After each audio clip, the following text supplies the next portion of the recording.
பெங்களூரில் மின்மினி அமைதியாக தூங்கிக் கொண்டிருந்தாள். ஆர்யன் அந்த வீடியோ காலை கட் செய்துவிட்டு சூரஜிற்கு அழைத்து நடந்தவற்றை பற்றி விசாரித்தான். சிறிது நேரம் சூரஜிடம் பேசிவிட்டு ஆர்யன் அழைப்பை துண்டித்துவிட்டு மின்மினியுடன் இருந்த புகைப்படங்களை பார்க்க ஆரம்பித்தான். ஆனாலும் அவன் கோபத்தில் துடித்துக் கொண்டிருந்தான். உடல் நலம் மற்றும் சரியாக இருந்திருந்தால் மின்மினி சொன்ன அடுத்த நொடியே பெங்களூருக்கு பறந்திருப்பான். நவநீத்தை தன்னுடைய கையால் போட்டு புரட்டி எடுத்திருப்பான். அதன் பின்னரே அவன் மனம் நிம்மதியாகியிருக்கும். ஆனால் இப்போது மின்மினி திரும்பி வர இன்னும் 10 நாட்கள் இருந்தன. ஆர்யனுக்கு ஒவ்வொரு நாளும் மிகவும் சிரமத்துடன் கழிந்து கொண்டிருந்தது. ஆர்யன் புகைப்படத்தில் இருக்கும் மின்மினியை பார்த்தபடி, நீ இல்லாம என்னால இருக்க முடியல மின்மினி. கொஞ்சம் கொஞ்சமா சாவுக்கு பக்கத்துல போயிட்டு இருக்க. சீக்கிரவான்னு உன்னை கூப்பிடவும் முடியல. இந்த டான்ஸ் காம்படிஷன் உன்னோட பல வருஷ கனவுன்னு எனக்கு நீ சொல்லியிருக்க. நல்ல விதமா முடிச்சிட்டு வா என்று அவளை முத்தமிட குனிகையில் மிக சரியாக மின்மினியின் கால் வர ஆரம்பித்தது. ஆர்யன் அழைப்பை எடுத்து, நீ தூங்கிட்டேன்னு தான் நான் வீடியோ காலை கட் பண்ண என்றான். இல்லங்க, நான் தூங்கிட்டேன். ஆனா என் கனவுல உங்க முகம் வந்துச்சு. அப்புறம் திடீர்னு முழிப்பாயிடுச்சு. அதான் உங்களை கூப்பிட்டேன் என்றாள். ஆர்யன் டெலிபதி பற்றிய விஷயங்களை நேரடியாக மனதிற்குள் அனுபவித்துக் கொண்டே, சரி சரி நீ தூங்கு, நானும் தூங்குறேன், மார்னிங் பிராக்டிஸ் இருக்கு என்றான். மின்மினி ஆர்யனுக்கு முத்தம் கொடுத்துவிட்டு போனை கட் செய்தாள். காலையில் மின்மினி பிராக்டிஸுக்கு வந்தபோது அங்கிருந்தவர்கள் தங்களுக்குள் ஏதோ கசமுசவென பேசிக் கொண்டிருந்தார்கள். இன்று யாரும் டான்ஸ் பிராக்டிஸ் செய்யவில்லை. ரஞ்சினி மின்மினியை பார்த்ததும் அவளிடம் வந்தாள். ரஞ்சினியும் ஒரு நடன போட்டியாளர். நேற்றுதான் மின்மினியிடம் பேசியிருந்தாள். ரஞ்சினியை பார்த்த மின்மினி, இன்னைக்கு எல்லாருக்கும் என்னாச்சு, ஏன் பிராக்டிஸ் ஸ்டாப்பா இருக்கு என்று கேட்டாள். ரஞ்சினி அவளிடம், ஓய், நீ எந்த உலகத்துல இருக்க? நம்ம ஜட்ஜ் நவநீத் இந்த போட்டியிலிருந்து விலகிட்டாரு. அவருக்கு பதிலா இன்னொருத்தர் ஜட்ஜா இந்த போட்டிக்கு வர இருக்காங்க. அதான் நாம எல்லாம் அவருக்காக வெயிட் பண்ணிட்டு இருக்கோம் என்றாள். மின்மினி அவள் பேச்சை கேட்டுவிட்டு ஏதோ யோசிக்க ஆரம்பித்தாள். சிறிது நேரம் கழித்து அவள் ரஞ்சனியிடம், ஜட்ஜ் வந்தா வரட்டும், அது வரைக்கும் நாம ஏன் வெயிட் பண்ணணும், வா நம்ம பிராக்டிஸ் பண்ணலாம் என்றாள். ரஞ்சினிக்கு மின்மினியின் வார்த்தைகள் பிடித்திருந்ததால் இருவரும் கூட்டத்திலிருந்து வெளியேறி தங்கள் ரிகர்சலை ஆரம்பித்தார்கள். மறுபுறம் ஆர்யன் இன்று நேரமே எழுந்தான். இன்றைக்கு மிக முக்கியமான வேலை ஒன்று அவனுக்கு இருந்தது. அவன் இன்று விகாஷை சந்தித்து சஞ்சய் பற்றிய ஒரு உண்மையை அவனிடம் சொல்ல வேண்டியிருந்தது. விகாஷ் இதை பற்றி தெரிந்து கொள்ள வேண்டியது மிகவும் அவசியம் என்பதால் ஆர்யன் விகாஷிடம் தன்னை வந்து பார்க்கும்படி மெசேஜ் செய்திருந்தான். விகாஷ் வீட்டில் விகாஷும் ஸ்ருதியும் முதுகு காட்டிக்கொண்டு காலை 8 மணி ஆகியும் இருவரும் தூங்கிக் கொண்டிருந்தனர். அர்ச்சனா அழைக்க மாடிக்கு வந்தவர் பின்னர் அறையின் கதவு மூடப்பட்டிருப்பதை பார்த்தார். இந்த சமயத்தில் இருவரையும் எழுப்புவது சரியல்ல என்று அவருக்கு தோன்றியது. எப்படியும் ஸ்ருதி தினமும் காலை 5 மணிக்கு எழுந்திருப்பாள். ஒரு நாள் எழுந்திருக்கவில்லை என்றால் அது அவ்வளவு பெரிய விஷயமல்ல என்று மீண்டும் கீழே போனார் அர்ச்சனா. அறையில் சிறிது நேரம் கழித்து ஸ்ருதி கண்களை திறந்தபோது விகாஷ் அவளை கட்டிக்கொண்டு தூங்கிக் கொண்டிருந்தான். இதை பார்த்து ஸ்ருதி சிரித்தாள். விகாஷ் தலைமுடிக்குள் தன் விரல்களை அன்புடன் செலுத்தி கோதிவிட்டாள். இந்த நேரத்தில் விகாஷின் ஒரு கை ஸ்ருதியின் வயிற்றில் இருந்தது. அதை பார்த்து ஸ்ருதி மீண்டும் சிரித்தாள். அவளும் விகாஷ் கையில் தன் கையை வைத்தாள்.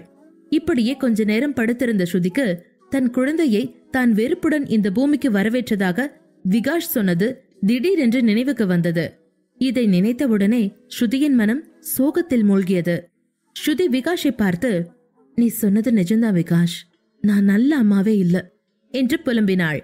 ஸ்ருதி விகாஷை மீண்டும் ஒருமுறை தொட விரும்பினாள். விகாஷ் இவள் அசைந்தால் அவன் எழுந்து விடலாம் என்று உணர்ந்து ஸ்ருதி வேகமாக கண்களை மூடினாள். ஆனால் விகாஷ் நிஜமாகவே எழுந்தான். தான் ஸ்ருதியின் மார்பில் தலை வைத்து தூங்குவதை பார்த்தவன் வேகமாக எழுந்து ஸ்ருதியை கவனிக்க அவள் இன்னும் தூங்குவதை பார்த்த விகாஷ் பெருமூச்சு விட்டபடி படுக்கையில் இருந்து எழுந்தான். அலைபேசியை எடுத்து நேரத்தை சரிபார்த்தபடி, இன்னும் தூங்குறானா, அவளுக்கு உடம்பு சரியில்லையா இருக்கும் என்று மனதிற்குள் சொல்லிக் கொண்டான். அதன் பின் விகாஷ் பாத்ரூமிற்கு சென்றான். அவன் சென்றவுடன் ஸ்ருதி எழுந்து அமர்ந்தாள். விகாஷ் பிரஷ் செய்யும் சத்தம் கேட்டது. ஸ்ருதி தன் போனை எடுத்து நேரம் பார்த்தாள். மணி 8:15. மணியை பார்த்ததும் பதறிப்போன ஸ்ருதி வேகமாக எழுந்தாள். எப்படி இவ்வளவு நேரம் வரைக்கும் நான் தூங்குன என்று தனக்குள் புலம்பியபடி சிறிது நேரம் அறைக்குள் நடந்தாள். அதற்குள் விகாஷ் வெளியே வந்தான். ஸ்ருதி அவனை புறக்கணித்துவிட்டு சீக்கிரம் பாத்ரூம் செல்வது நல்லது என்று வேகமாக பாத்ரூமிற்குள் போனாள். விகாஷ் யூனிஃபார்ம் அணிந்து தயாராகி கொண்டிருக்க மீண்டும் ஒருமுறை நிக்கிதாவிடமிருந்து காலையிலேயே அழைப்பு வந்தது. இப்போது விகாஷ் மிகவும் கோபமானான். அவன் மனநிலை மிகவும் மோசமடைந்தது. தற்போதைக்கு அவள் அழைப்பை புறக்கணிப்பது நல்லது என்று அவன் நினைத்தான்.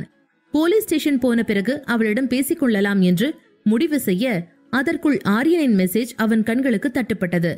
சஞ்சய் பத்தி பேசணும், மீட் மீ என்று போட்டிருந்தான். விகாஷ் கீழே வந்தபோது மனு பள்ளிக்கு தயாராக நின்று அகிலனுக்காக காத்திருந்தாள். விகாஷ் அவளிடம் வா வா நான் உன்னை டிராப் பண்ணிடுறேன் என்று சொல்லிவிட்டு விகாஷ் கிளம்ப மனுவும் அவனுடன் சென்றாள். இன்றைக்கு எல்லா வேலைகளையும் அர்ச்சனா செய்துவிட்டு இருக்க ஸ்ருதி அவசரமாய் ரெடியாகி கீழே வந்தாள். ஸ்ருதி இன்று எப்படி இவ்வளவு நேரம் தூங்கிக் கொண்டிருந்தாள் என்று கொஞ்சம் வருத்தமாக இருந்தது. அவள் வாடிய முகத்தை பார்த்த அர்ச்சனா, ஹலோ, எதுக்கு காலங்காத்தால இவ்வளவு உம்முன்னு இருக்க? அப்புறம் உன் பிள்ளையும் இதே மாதிரி மூஞ்சியோட தான் பொறப்பா என்று சொல்ல அவள் குரலில் இருந்த குறும்புகளை உணர்ந்த ஸ்ருதி தலையை உயர்த்தி அர்ச்சனாவை பார்த்து சிரித்தாள். அர்ச்சனா ஸ்ருதியை அதிகம் தொந்தரவு செய்யாமல், சரிவா பிரேக்ஃபாஸ்ட் சாப்பிடலாம், நாம 2 பேரும் மட்டும்தான் என்றார். ஸ்ருதி அவர் சொல்வதை கேட்டு, ஓகேமா நீங்க உட்காருங்க, நான் பிரேக்ஃபாஸ்ட் எடுத்து வைக்கிறேன் என்றபடி அவள் எழுந்திருக்க, எனக்கும் சேர்த்து பிரேக்ஃபாஸ்ட் எடுத்து வை ஸ்ருதி என்று வாசலில் குரல் கேட்டது.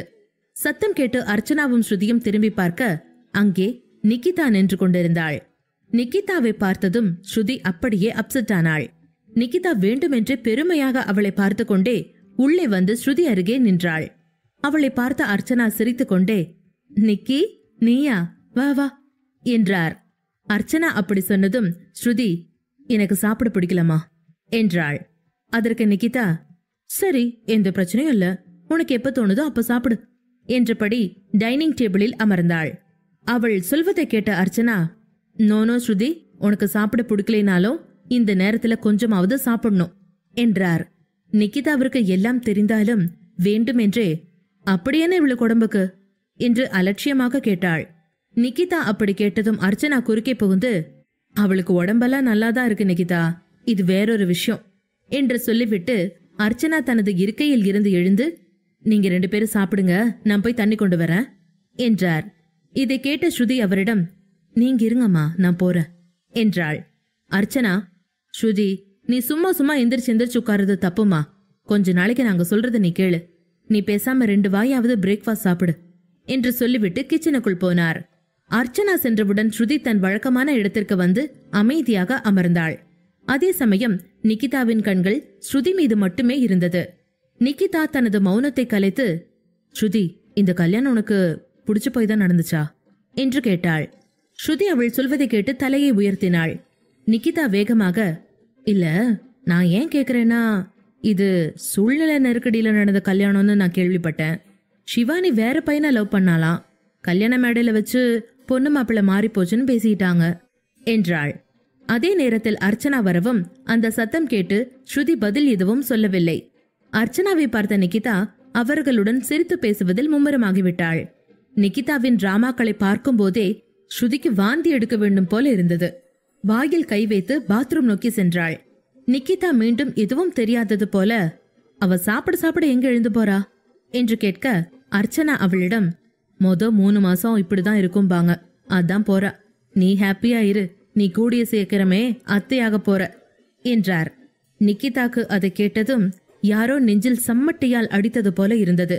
ஸ்ருதி மாசமாயிருக்கிறாள் என்பதை விட தன்னை திடீரென விகாஷிற்கு தங்கையாக மாற்றிய அர்ச்சனாவை கொஞ்சம் வெறுப்போடு பார்த்தாள் நிக்கிதா. வாமிட் செய்ய போன ஸ்ருதி மீண்டும் கீழே வராமல் மேலேயே இருந்து கொண்டாள். நிக்கிதாவிடம் விகாஷ் தான் இதை பற்றி எல்லாம் சொல்லி இருப்பான் என்று அவள் மனம் விரும்பியது.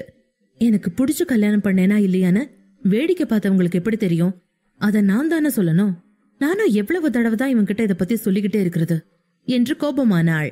நிக்கிதா சாப்பிட்டு விட்டு விகாஷ் திரும்ப வருவதற்குள் அங்கிருந்து கிளம்பியிருந்தாள். விகாஷ் மனுவை ஸ்கூலில் விட்டுவிட்டு திரும்பி வந்ததும் அர்ச்சனா அவனிடம், இந்த பிரேக்ஃபாஸ்ட் எடுத்துட்டு போய் ஸ்ருதி கிட்ட கொடு, சாப்பிட்டத பூரா வாமிட் பண்ணிட்டான்னு நினைக்கிறேன் என்றார். விகாஷ் அவள் சொல்வதை கேட்டு கலங்கி, ஏன் காய்ச்சல் அடிக்குதாமா, என்னாச்சு அவளுக்கு என்று கேட்டான். அர்ச்சனா அவனிடம், இல்லடா விகாஷ், முதல் 3 மாசம் இப்படிதான் இருக்கும். இந்த நேரத்துல 2 பேருக்குள்ளயும் ஒரு புரிதல் இருக்கணும். இந்த நேரத்துல நீங்க 2 பேரும் கத்துறது சண்டை போடுறது கூடவே கூடாது. 2 பேரும் படிச்சவங்க, ஸ்மார்ட்டானவங்க. நான் இதெல்லாம் உங்களுக்கு சொல்லணும்னு அவசியம் இல்ல. ஆனா நேத்து நடந்த மாதிரி அவ கூட இனியும் சண்டை போடாத என்றார். அத்தை சொன்னதை கேட்டு விகாஷ் கண்களை தாழ்த்தியபடி, சாரி அத்தை, இனிமே இப்படி நடக்காம நான் பாத்துக்கிறேன் என்றான். அர்ச்சனா, அதான் கரெக்ட், சரி இப்ப அவளுக்கு பிரேக்ஃபாஸ்ட் கொண்டு போய் கொடு என்றார். விகாஷ் சரி என்று தலையசைத்து விட்டு ஸ்ருதியின் காலை உணவை எடுத்துக்கொண்டு தன் அறையை நோக்கி சென்றான். விகாஷ் அறைக்குள் நுழைந்த போது ஸ்ருதி படுக்கையில் படுத்திருந்தாள். விகாஷ் ஸ்ருதி அருகே வந்து அவளை பார்த்து, எந்திரி, முதல்ல இதை சாப்பிடு என்றான். அவன் அறைக்கு வருவதை ஸ்ருதி ஏற்கனவே உணர்ந்திருந்தாள். ஏற்கனவே இருவருக்கும் பிரச்சனை நடப்பதால் இன்றைக்கு எதுவும் பேச வேண்டாம் என்று முடிவெடுத்த ஸ்ருதி அவன் சொல்வதை கேட்டு எழுந்து உட்கார்ந்து அமைதியாக காலை உணவை சாப்பிட ஆரம்பித்தாள். விகாஷ் அவள் அருகில் அமர்ந்திருந்தான். ஸ்ருதி சாப்பிட்டு முடித்ததும் விகாஷ் ஒரு குவளை தண்ணீரை அவளை நோக்கி நீட்டினான். விகாஷை ஊடுருவி பார்த்த ஸ்ருதியிடம் விகாஷ் எதுவும் பேசாமல் நிதானமாக தண்ணீர் கொடுத்தான்.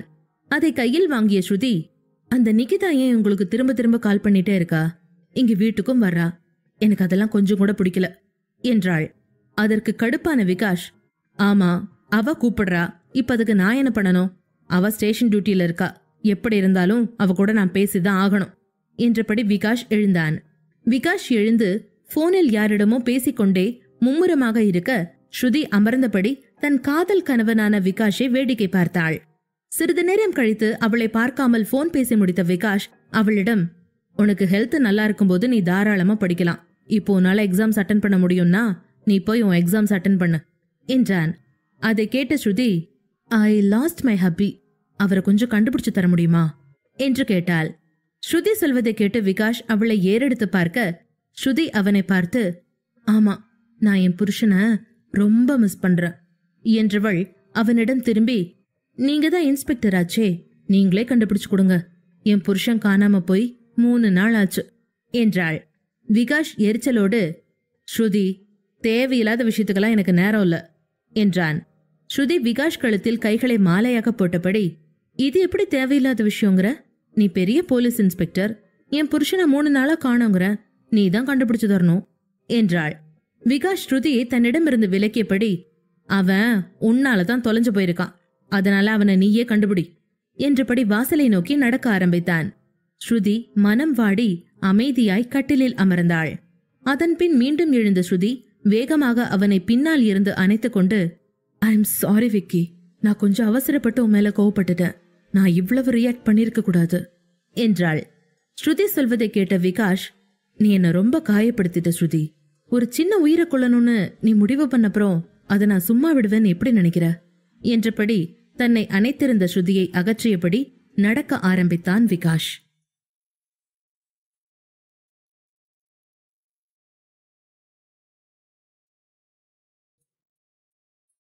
ஸ்ருதி வேகமாக விகாஷிடமிருந்து பிரிந்து, இல்ல நான் குழந்தைய கலைக்கணும்னு சொல்லல, நீங்க என்ன தப்பா புரிஞ்சுக்கிட்டீங்க, நான் குழந்தைய கலைக்கணும்னு ஒரு நாள் கூட நினைச்சதில்ல, ஆனா அவ வர்றதுக்கு இது சரியான டைம் இல்ல, அதனாலதான் நான் கொஞ்சம் அப்செட் ஆகி கோவப்பட்டேன். இப்ப என்னோட தப்ப நான் உணர்ந்துட்டேன்.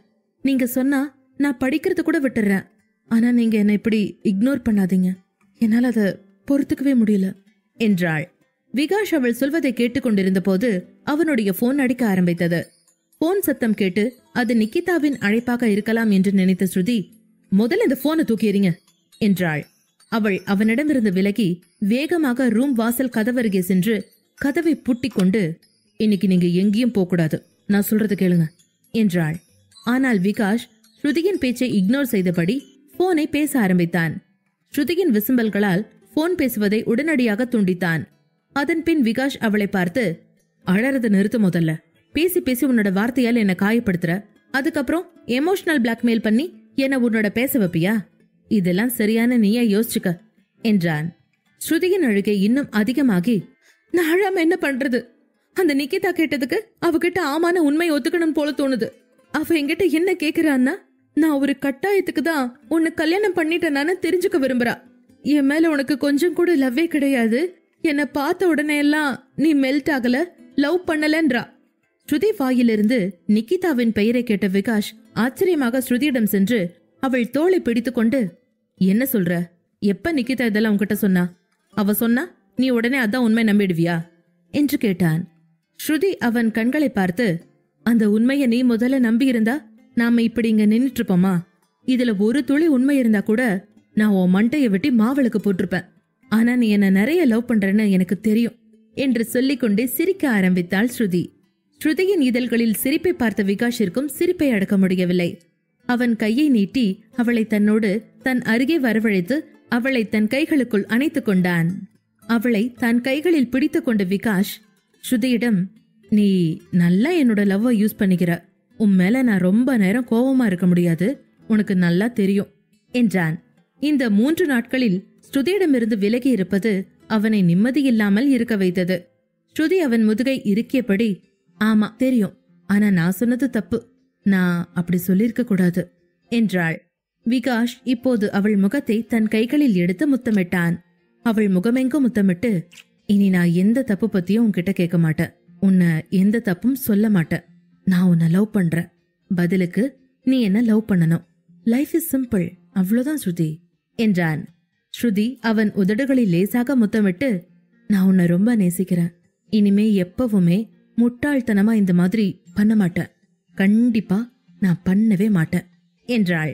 விகாஷ் அவள் வார்த்தைகளை கேட்டு மீண்டும் ஒரு முறை சிரித்தான்.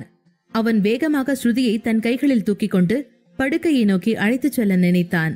ஆனால் அதே நேரம் அவனுடைய போன் மறுபடியும் ஒலித்தது. அப்போது ஸ்ருதி எரிச்சல் அடைந்தாள். அவள் கோபமாக விகாஷிடம், என்ன கீழே இறக்கிவிடு, இப்போதைக்கு நீ ரூமை விட்டு வெளியே போ, அதுதான் நமக்கு நல்லது என்றாள். விகாஷ் ஸ்ருதியை பார்த்து, அதேப்படி 3 நாள் கணக்கு நிலுவையில் இருக்கு என்று விகாஷ் அவனுடைய போன் காலை அலட்சியப்படுத்தி ஸ்ருதியை முத்தமிட ஆரம்பித்தான். மீண்டும் போன் அடிக்க அவன் எழுந்து போனை கையில் எடுத்ததும் ஸ்ருதி போனை பிடுங்கி தன் அருகில் வைத்துக் கொண்டு விகாஷை முத்தமிட ஆரம்பித்தாள். இருவரும் ஒருவரை ஒருவர் முத்தமிடுவதில் மும்முரமாக இருந்தபோது விகாஷ் போன் மீண்டும் ஒரு முறை அடித்தது.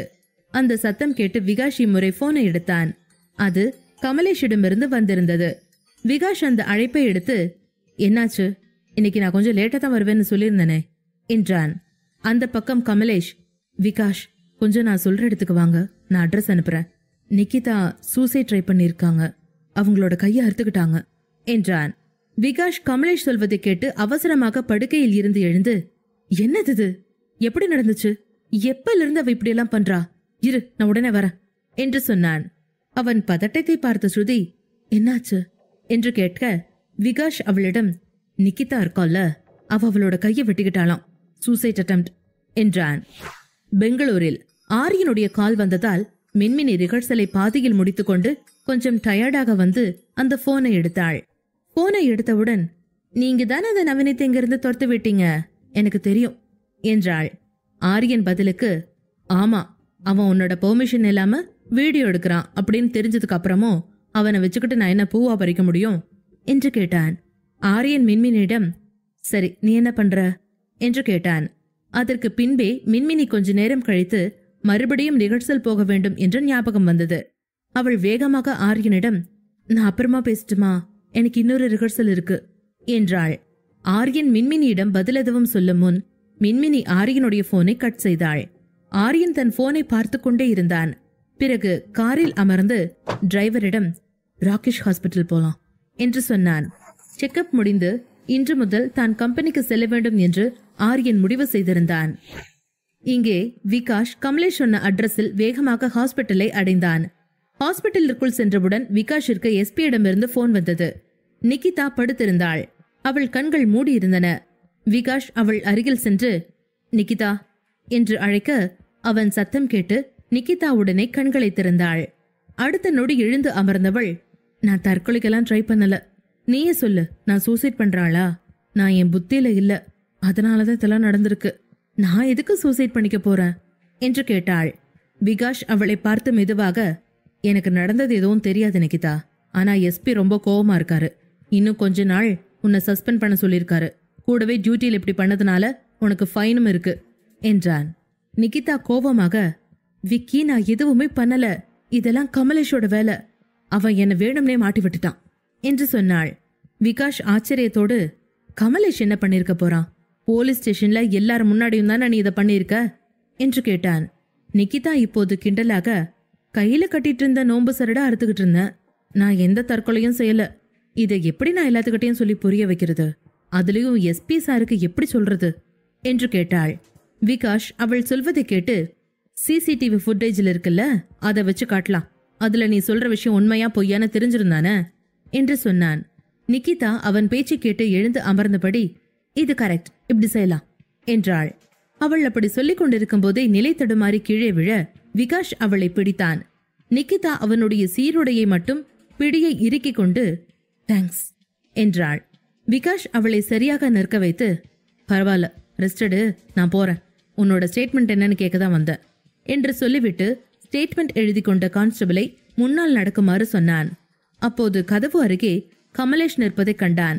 கமலேஷ் விகாஷை பார்த்து ஜெய்ஹிந்த் என்றான்.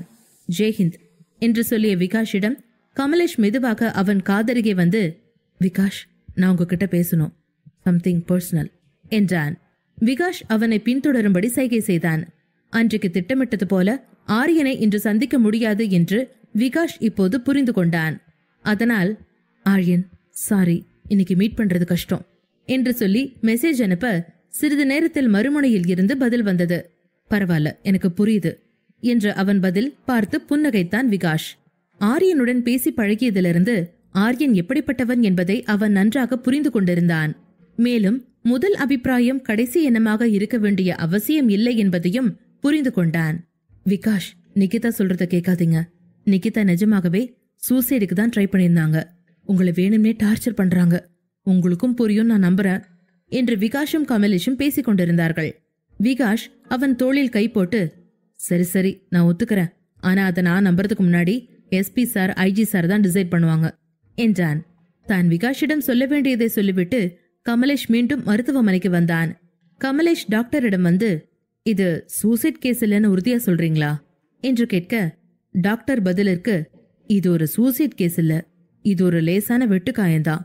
தவறுதலா நரம்புல பிளேடு பட்டு இப்படி நடந்திருக்கு என்றார். கமலேஷ் பெரிய ஏமாற்றத்துடன் அங்கிருந்து வெளியேறினான். நிகிதா மீது தற்கொலை வழக்கு போட்டால் சஸ்பெண்ட் ஆகி விகாஷை லவ் டார்ச்சர் செய்வதிலிருந்து விகாஷிற்கு விடுதலை கிடைக்கும் என்று நினைத்தான் கமலேஷ். ஸ்ருதியை தன் தங்கையாக மனதிற்குள் நினைத்ததால் நிகிதாவின் நாடகங்களை பார்த்து கொஞ்சம் கவலைப்பட்டு நிகிதாவை விகாஷிடமிருந்து விலக்கி வைக்க விரும்பினான். ஆனால் அது அத்தனையும் தோல்வியில் முடிந்தது. இங்கே சிதம்பர விலாஸ் வீட்டில் இரவு 11 மணி ஆகியிருந்தது. ஆரியன் 8 மணி முதல் இதுவரை 7 முறை மின்மினிக்கு போன் செய்தான். ஆனால் அவள் போனை எடுக்கவே இல்லை. அப்போது யாரோ தோளில் கை வைத்த மாதிரி இருக்கவே ஆரியன் வேகமாக திரும்ப அங்கே ஆச்சி நின்று கொண்டிருப்பதை பார்த்தான். ஆரியன் ஆச்சியிடம், என்னாச்சு ஆச்சி, எதுக்கு இப்ப மேல வந்தீங்க? பாருங்க, எவ்வளவு மூச்சு வாங்குறீங்க என்று கேட்டான்.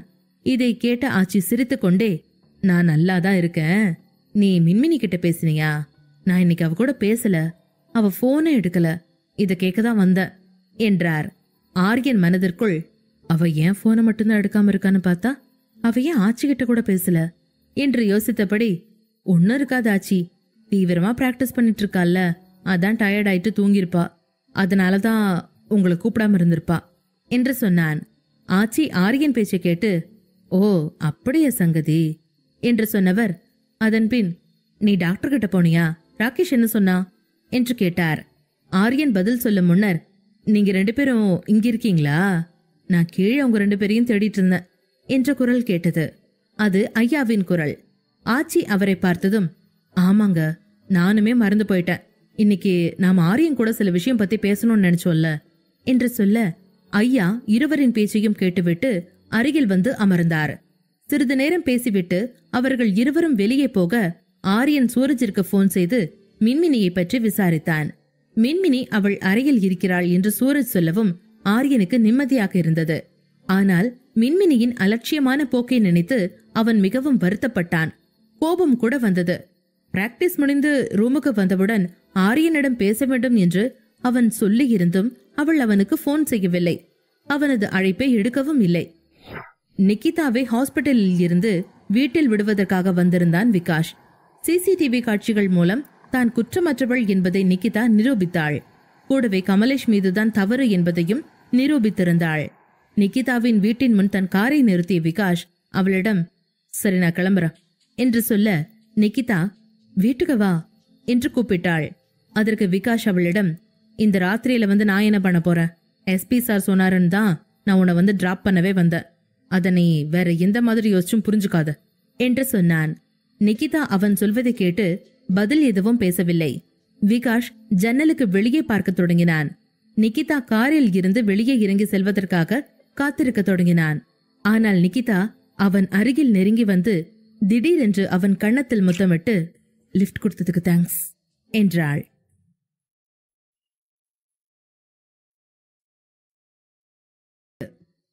நிகிதா காருக்குள் திடீரென தன்னை முத்தமிட்டதை கொஞ்சமும் எதிர்பார்க்காத விகாஷ் அவளுடைய இந்த செயலை வெறுப்புடன் பார்த்தபடி காரில் இருந்து வேகமாக இறங்கி கன்னத்தை தேய்க்க ஆரம்பித்தான்.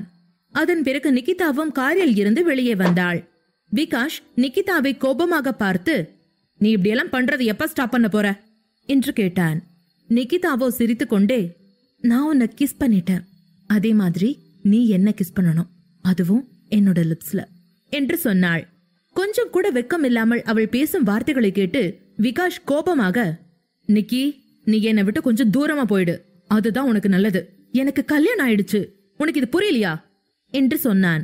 நிகிதா அவன் அருகில் வந்து அவன் தோளை பிடித்து கொண்டு, அத பத்தி எனக்கு ஒன்னும் பிரச்சனை இல்ல விகாஷ், உண்மையாவே நீயும் ஒரு தடவை என்னோட காதல புரிஞ்சுக்க ட்ரை பண்ணு, உன்னை பார்த்த நாள்ல இருந்து நான் உன்னை லவ் பண்றேன் என்றாள். அவள் வார்த்தைகளை கேட்ட விகாஷ் இப்போது அவளை தன்னிடம் இருந்து விலக்கி கொண்டு, இப்படியெல்லாம் நடக்கும்னு நீ கனவுல கூட நினைக்காத, நான் ஸ்ருதிய ரொம்ப லவ் பண்றேன், நீ ரொம்ப ஸ்மார்ட்டா இருக்கிறதா நினைக்காத, இன்னைக்கு உனக்காக வந்திருக்கேன்னு நினைச்சுக்காத, எஸ்பி சார் உன்னை டிராப் பண்ண சொன்னாரேன்னு வந்த, உன்கிட்ட நான் கொஞ்சம் ஹார்ஷா நடந்துக்கிறேனோன்னு நான் நினைச்சேன், ஆனா உன்ன மாதிரி பொண்ணுங்களை பத்தி நான் கரெக்டா தான் கெஸ் பண்றேன், உனக்கு இந்த ரூட் ட்ரீட்மெண்ட் தான் சரி என்று சொல்லிவிட்டு கிளம்ப முயற்சித்தான். அப்போது நிகிதா அவனிடம், விக்கி, உன்னை எனக்கு ரொம்ப பிடிக்கும், இந்த தடவை வேணா ஆக்சிடென்டலா நான் பழிச்சிட்டேன், ஆனா இதுக்கப்புறம் நீ வரலேனா நிஜமாவே செத்துடுவேன் என்றாள். விகாஷ் பல்லை கடித்துக்கொண்டு, மரியாதையா என் கண்ணு முன்னாடி நிக்காம போயிரு, இல்லைன்னா உன்னை அடிச்சிட கிடிச்சிட போற என்றான்.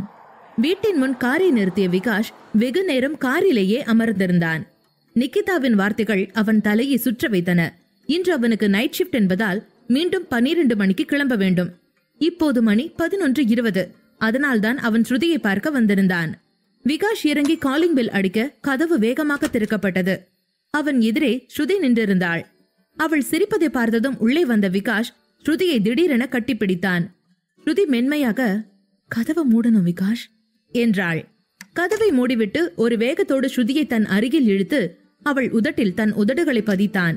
நிகிதாவால் கலங்கிய மனதை அமைதிப்படுத்த முயன்ற விகாஷ் அவளை முத்தமிட்டுக் கொண்டே ஸ்ருதியை தூக்கிக் கொண்டு தன்னுடைய அறைக்கு செல்ல ஆரம்பித்தான். வீட்டில் எல்லாரும் தூங்கி இருந்தாலும் ஸ்ருதி அந்த முத்தங்களை வாங்கிக் கொள்ள தயங்கியபடி முகத்தை திருப்பிக் கொண்டாள். விகாஷ் மெதுவாக ஸ்ருதியை கட்டிலில் உட்கார வைத்து கதவை பூட்டிவிட்டு வேகமாக ஸ்ருதியின் அருகில் வந்தான்.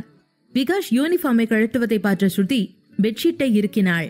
கண்ணிமிக்கும் நேரத்தில் விகாஷ் அவள் அருகில் சாய்ந்தான். அடுத்த நொடி ஸ்ருதி அவனை தடுத்து, "Are you okay?"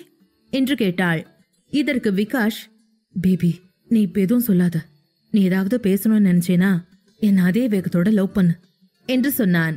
விகாஷ் தொடர்ந்து தன் மீது சாய்ந்ததால் ஸ்ருதி இப்போது படுக்கையில் படுத்துக் கொண்டாள். விகாஷ் முகத்தை தன் கையில் எடுத்துக்கொண்டு, "நீ நல்லா இல்ல, உன் முகமே சரியில்லை" என்று சொன்னாள். ஸ்ருதியின் கேள்விகளுக்கு பதிலளிக்காமல் அவனது உதடுகளால் அவள் உதட்டை லாக் செய்தான். அதன்பின் அவன் அவளை மிகவும் உணர்ச்சியுடன் முத்தமிட்டான். ஸ்ருதி அவனுக்கு ஆறுதல் சொல்ல அவன் முதுகை சில சமயம் தடவி கொடுத்தாள். அவன் தலைமுடியை அன்புடன் வருடினாள். அவனை அமைதி செய்தாள். நிகிதாவின் வார்த்தைகளால் ஆத்திரமாயிருந்த விகாஷ் தன் கைகளால் ஸ்ருதியை எங்கெங்கோ தொட ஆரம்பித்தான். அவள் கழுத்தில் அன்பாக முத்தமிட ஆரம்பித்தான். அதிகாலை 2 மணியளவில் ஸ்ருதியின் புடவை, வளையல்கள் தரையில் சிதறி கிடந்தன. விகாஷ் படுக்கையில் அமைதியாக தூங்கிக் கொண்டிருந்தான். நிகிதாவையும் அவள் சொன்ன முட்டாள்தனத்தையும் இப்போதைக்கு அவன் மறந்திருந்தான். ஆனால் விகாஷின் போன் அவர்களின் தூக்கத்தை கெடுக்க ஆரம்பித்தது. விகாஷ் வேகமாக எழுந்தான். அருகில் சோஃபாவில் கிடந்த யூனிஃபார்ம் பேண்டில் இருந்து கையை நீட்டி போனை எடுத்தான். போனில் கமலேஷின் 5 மிஸ்டு கால்கள் இருந்தது. அப்போதுதான் தனக்கு நைட் ஷிப்ட் என்பது அவனுக்கு ஞாபகம் வந்தது. வேகமாக எழுந்து ஆடைகளை உடுத்திக் கொண்டான். ஸ்ருதியை ஒரு பார்வை பார்த்துவிட்டு அவள் நெற்றியில் முத்தமிட்டு அலமாரியில் இருந்து அவள் நைட்டியை எடுத்து அவள் மீது போட்டான். ஆனால் பாதி கண்களை திறந்து பார்த்து, "எங்க போற?" என்று கேட்டாள். விகாஷ் அவள் உதடுகளில் முத்தமிட்டு, "தூங்கு, எனக்கு நைட் ஷிப்ட், காலையில 6 மணிக்கு வந்துருவேன்" என்று அவளை மீண்டும் படுக்க வைத்து போர்வையையும் மூடினான். அவளுக்கு சோர்வாகவும் தூக்கமாகவும் இருந்ததால் வேறு எதுவும் கேட்கவில்லை. அடுத்த நாள் காலை அலுவலகத்தில் அமர்ந்திருந்த ஆரியன் சூரஜிற்கு போன் செய்து, மின்மினி எங்க என்று கோபமாக கேட்டான். சூரஜ் அவனிடம், பாஸ், மேடம் பிராக்டிஸ் போயிருக்காங்க என்றான். அவன் சொன்னதை கேட்டதும் ஆரியன் கோபமாக கட் செய்தான். காலை கட் செய்த பிறகு ஆரியன் கோபத்தோடு டேபிளில் வைத்திருந்த டேபிள் வெயிட்டை எடுத்து சுவரில் அடிக்க கை வலிக்க ஆரம்பித்தது. என்னோட கால் கூட எடுக்க முடியாத அளவுக்கு நீ பிஸியா இருக்கியா? நான் உன்கிட்ட பேசணும்னு எவ்வளவு வெறித்தனமா வெயிட் பண்ணிட்டு இருக்கேன் தெரியுமா என்று தனியாக கத்தினான். காலையில் இருந்து ஆரியன் பலமுறை மின்மினி போனை எடுப்பாள் என்று முயற்சித்து பார்த்தான். ஆனால் மின்மினி இன்னும் அவனுடைய எந்த அழைப்புகளையும் ஏற்கவில்லை. மின்மினி ஏன் இப்படி செய்கிறாள் என்று ஆரியனால் புரிந்து கொள்ளவும் முடியவில்லை. அதே நேரம் மின்மினி ரஞ்சனியுடன் ரிஹர்சல் ரூமிற்கு வந்திருந்தாள். அவள் அந்த அறையின் ஒரு மூலையில் அவளது தொலைபேசி கிடப்பதை கண்டதும் மின்மினி வேகமாக தன் போனை எடுத்து, கண்டுபிடிச்சிட்டேன் என்றாள். சந்தோஷமாக மின்மினி போனை அன்லாக் செய்ய அடுத்த நொடி ஆரியனிடமிருந்த மெசேஜ்கள், மிஸ்டு கால்கள், நோட்டிபிகேஷன்கள் என தொடர்ந்து வந்து கொண்டே இருந்தது. அதே நேரம் அவளது போன் ஒலிக்க ஆரம்பித்தது. மின்மினி வேகமாக தன் போனை சைலண்டில் போட்டாள். ரஞ்சனி அவள் போனில் இருந்த நோட்டிபிகேஷன்களை பார்த்துவிட்டு, உன் புருஷனுக்கு உன் மேல எவ்வளவு அக்கற, எவ்வளவு வாட்டி கூப்பிட்டிருக்கான் பாரு. எனக்கும் தான் இருக்கானே ஒருத்தன், நான் கூப்பிட்டாதான் எனக்கு கூப்பிடுவான், இல்லைன்னா என் ஞாபகமே அவனுக்கு இருக்காது என்றாள். மின்மினி அவள் சொல்வதை கேட்டுவிட்டு ரஞ்சனியிடம், ஏன் அப்படி என்று கேட்டாள். அதன் பின் அதை குறித்து ரஞ்சனி கொஞ்சம் பெருமையாக, அவர் ரொம்ப பெரிய பிசினஸ்மேன், அதனால அவருக்கு நேரமே இல்ல, சில சமயம் அவருக்கு சாப்பாடு கூட சாப்பிட டைம் இருக்காது. சரி, என்ன விடு, நீ போய் உன் ஹஸ்பண்ட் கூட பேசு என்று சொன்னாள். அதற்கு மின்மினியோ, இல்ல, நான் ரூமுக்கு போன பிறகுதான் பேசுவேன், இப்ப நம்ம பிராக்டிஸ் பண்ணலாம் என்றாள். ரஞ்சினி அவளை பார்த்து, உனக்கு என்ன பைத்தியமா, நீ அவர்கிட்ட பேசு, அவர் ரொம்ப ஃபீல் பண்ணுவாரு. ஆமா, உன் ஹஸ்பண்ட் பேர் என்ன என்று கேட்டாள். மின்மினி ரஞ்சனியிடம் ஆரியன் என்று பதில் சொல்லிக்கொண்டு மின்மினி தன் பிராக்டிஸை ஆரம்பித்தாள்.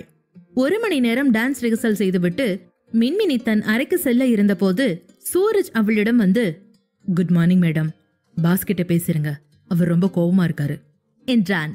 மின்மினி சூரஜை பார்த்து தலையை ஆட்டிவிட்டு ரூமிற்கு சென்றாள். நேற்று இரவு அவள் ரிஹர்சல் அறையிலேயே தன்னுடைய போனை மறந்து வைத்து விட்டாள். தன்னுடைய கேர்லெஸ்னஸ்க்காக ஆரியன் அதிகம் திட்டப் போகிறான் என்று தெரிந்ததால் மின்மினி ரஞ்சனி முன்பு ஆரியனை அழைக்க யோசித்து அதனை தவிர்த்து விட்டாள். ரஞ்சனி முன் திட்டு வாங்க வேண்டாம் என்று நினைத்த மின்மினி ஆரியனை ரூமிற்கு சென்றதும் அழைத்தாள். ஆனால் அவனது போன் இன்னும் ரீச் ஆகவில்லை. மின்மினி அவனை 2-3 முறை கூப்பிட்டாள். ஆனால் அவனுடைய போன் நாட் ரீச்சபிளில் இருந்தது. ஆரியன் அவனாகவே அழைப்பான் என்று நினைத்தாள் மின்மினி. சென்னையில் ஸ்ருதி மிகவும் மகிழ்ச்சியாக இருந்தாள். இன்று அவள் எல்லா வேலைகளையும் சந்தோஷமாக செய்து கொண்டிருந்தாள். அர்ச்சனாவும் அவளை பார்த்து உற்சாகமாக இருந்தார். ஸ்ருதி சமைத்துக் கொண்டிருந்த போது அர்ச்சனா அவளிடம், போய் நீ விக்கி கூட்டிட்டு வா, மணி 11 ஆகுது என்று சொன்னார். ஸ்ருதி சரி என்று தன்னுடைய வேலையை விட்டுவிட்டு அறைக்கு போனாள். காலை 6 மணிக்கு டியூட்டி முடித்துவிட்டு வீட்டிற்கு வந்த விகாஷ் வந்ததும் தூங்கினான். அவனை எழுப்ப ஸ்ருதி வந்த போதும் தூங்கிக் கொண்டிருந்தான். ஸ்ருதி அவனை பார்த்து சிரித்துவிட்டு மெதுவாக அவன் அருகில் அமர்ந்தாள். விகாஷின் கூந்தலில் விரல்களை நுழைத்து மெதுவாக அவனுடைய பெயரை சொல்லி, விகாஷ் என்று கூப்பிட்டாள். கொஞ்ச நேரம் கழித்து விகாஷ் எழுந்து ஸ்ருதி மடியில் தலையை வைத்தான். ஸ்ருதி அவன் தலையை வருடி, எந்திரி, மணி 11 ஆகுது, போலீஸ் ஸ்டேஷன் போக வேண்டாமா என்று கேட்டாள். விகாஷ் கண்களை மூடிக்கொண்டு, இல்ல, இன்னைக்கு நான் எங்கேயும் போக மாட்டேன் என்றான். இதை சொல்லிவிட்டு விகாஷ் ஸ்ருதியிடம், நாம ஒன்னா தூங்கலாமா என்றான். அதை சொல்லும் போது ஸ்ருதி, என்ன பண்ற, கதவு திறந்திருக்கு, இந்நேரத்துக்கு 2 பேரும் ஒன்னா தூங்க முடியுமா, இது சாப்பிடுற நேரம், இந்திரி என்றாள். விகாஷ் ஒரு குழந்தையைப் போல அவளிடம், தயவு செஞ்சு கொஞ்ச நேரம் தூங்கிக்கிறனே என்றபடி, வா தூங்கலாம் என்று அவளை அருகே இழுத்தான். அதற்கு ஸ்ருதி அவனிடம், உனக்கு கொஞ்சம் கூட அறிவே இல்ல விகாஷ், உனக்கு என்னமோ ஆயிடுச்சு என்று சொல்லிக்கொண்டே விகாஷை தள்ளிவிட்டு வேகமாக எழுந்து தன்னுடைய புடவையை சரி செய்துவிட்டு ரூமை விட்டு வெளியே போனாள். போகும் முன், சீக்கிரம் எந்திரி, அத்தை உன்னை கூப்பிடுறாங்க என்று சொன்னாள். விகாஷ் அவள் பரபரப்பாக தன்னிடம் இருந்து தப்பித்து செல்வதை பார்த்து சிரித்தான். இன்று ஸ்ருதி லேசான பார்டர் கொண்ட எளிமையான பிங்க் புடவையில் மிகவும் அழகாக இருந்தாள். வெகு நாட்களுக்கு பிறகு அவன் ஸ்ருதி மீது கவனம் செலுத்தினான். அதன்பின் ஸ்ருதி வெளியேறியதும் விகாஷ் குப்புறப்படுத்து கண்களை மூடினான். பெங்களூரில் குளிர் அதிகமாக இருந்தது. பாத்ரூமில் இருந்து வெளியே வந்த மின்மினி எதிரே தெரிந்த நபரை பார்த்து ஆரியன் என்று அழ ஆரம்பித்தாள். அதன்பின் அவள் தலையில் அடித்துக்கொண்டே, ஐயோ மின்மினி, நீ அவரை ரொம்பவே மிஸ் பண்ற போல இருக்கு, அதான் அவர் உன் கண்ணு முன்னாடி தெரிகிறாரு என்றாள். அதற்கு, ஆமா ரொம்ப மிஸ் பண்ற பாரு, அதனாலதான் நீ போன் கூட பண்ணல, நான் போன் பண்ணி கூப்பிட்டா கூட நீ என் காலை கூட எடுக்கல என்றான் ஆரியன். அவனுடைய குரலை கேட்ட மின்மினி அவனை தொட்டு பார்த்து, நீங்க நிஜமாவே வந்திருக்கீங்களா என்று கேட்டாள். ஆரியன் அவள் கையை எடுத்து உதடுகளால் முத்தமிட்டு, இப்ப வாச்சு நம்பு, நான் வந்திருக்கேன் என்றான். அவன் குரல் கேட்டதும் மகிழ்ச்சியில் ஆரியனை அணைத்துக் கொண்ட மின்மினி திடீரென்று ஆரியன் அலறவும் சட்டென அவனை விட்டு விலகினாள். அவனிடம், சாரி தெரியாம காயாயிருக்குங்கிறது பார்க்காம பண்ணிட்ட என்றபடி அவனை கட்டிலில் உட்கார வைத்து வேகமாக அவன் சட்டையை கழற்றி காயம் என்ன ஆயிருக்கிறது என்று மின்மினி பார்க்க ஆரம்பிக்க, ஆரியன் அவள் கையை பிடித்து கண்ணை சிமிட்டியபடி, என்னை விட நீதான் ரொம்ப ஆர்வமா இருக்க போல என்றான். மின்மினி அவன் சொன்னதை கேட்டு செய்து கொண்டிருப்பதை நிறுத்தினாள். அவனிடம், கொஞ்சமாச்சும் அறிவு இருக்கா உங்களுக்கு? எங்கேயாச்சும் வலிக்குதா? நான் செக் பண்றேன் என்றாள். ஆரியன் அவள் கையை பிடித்து தன் மடியில் உட்கார வைத்தான். இல்ல பரவாயில்ல என்றாள். மின்மினி எழுந்து, இல்ல நான் ஃபர்ஸ்ட் காயத்தை பாத்துறேன் என்று சொல்லிக்கொண்டு சட்டையின் பட்டன்களை திறந்தாள். ஆரியன் காயங்கள் ஆறிக்கொண்டு வருவதை பார்த்ததும் திருப்தி அடைந்த மின்மினி ஆரியனை மீண்டும் ஒருமுறை மென்மையாக கட்டிக்கொண்டாள். அதன்பின் ஆரியன் கன்னத்தில் முத்தமிட்ட மின்மினி, சாரி, நான் நேத்து டான்ஸ் ரிகர்சல்ல போனை மறந்து வச்சுட்டு வந்துட்டேன், அதனாலதான் உங்க கால் எடுக்க முடியல. இன்னைக்கு போன் எடுத்துட்டு வந்துட்டேன், உங்களை கூப்பிட்டேன், நீங்க எடுக்கல என்று சொல்ல, போன் நாட் ரீச்சபிள் இருந்தது என்று ஆரியன் அவள் வார்த்தைகளை முடித்து வைத்தான். ஆரியன் நாட் ரீச்சபிள் என்று சொன்னதை கேட்ட மின்மினி வேகமாக தலையை ஆட்ட அவள் செய்வதை பார்த்து ஆரியன் சிரித்தான். அவள் அந்த நேரத்தில் ஒரு பாத்ரோப் மட்டுமே அணிந்திருந்தாள்.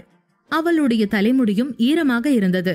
அதிலிருந்து தண்ணீர் சொட்டி கொண்டிருக்க அவளுடைய பளிங்கு போன்ற தேகத்தை பார்த்த ஆரியன் தன்னை மறந்து அவள் அழகில் லயித்தான்.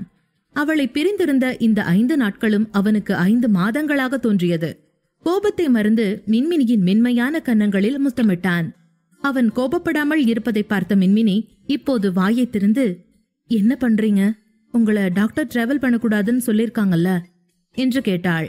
ஆரியன் மின்மினியின் தலைமுடியை அவள் காதுக்கு பின்னால் தள்ளி அவள் கன்னத்தை தட்டி, ஆமா, ஆனா அது லாங் டிராவல் போகக்கூடாதுன்னு சொல்லிருக்காரு என்ற பதிலால் நிம்மதியானவள் அவன் மார்பில் தட்டி கொடுத்து, இப்ப ஓகேவா, வலிக்காதல்ல என்று கேட்டாள்.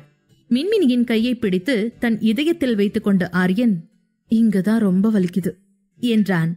இதனால் மின்மினி பதட்டமானாள். இவ்ளோ வலியில் இங்க வரணுமா? அதுக்கு பதிலா டாக்டர் கிட்ட போயிருக்கலாம்ல என்றாள்.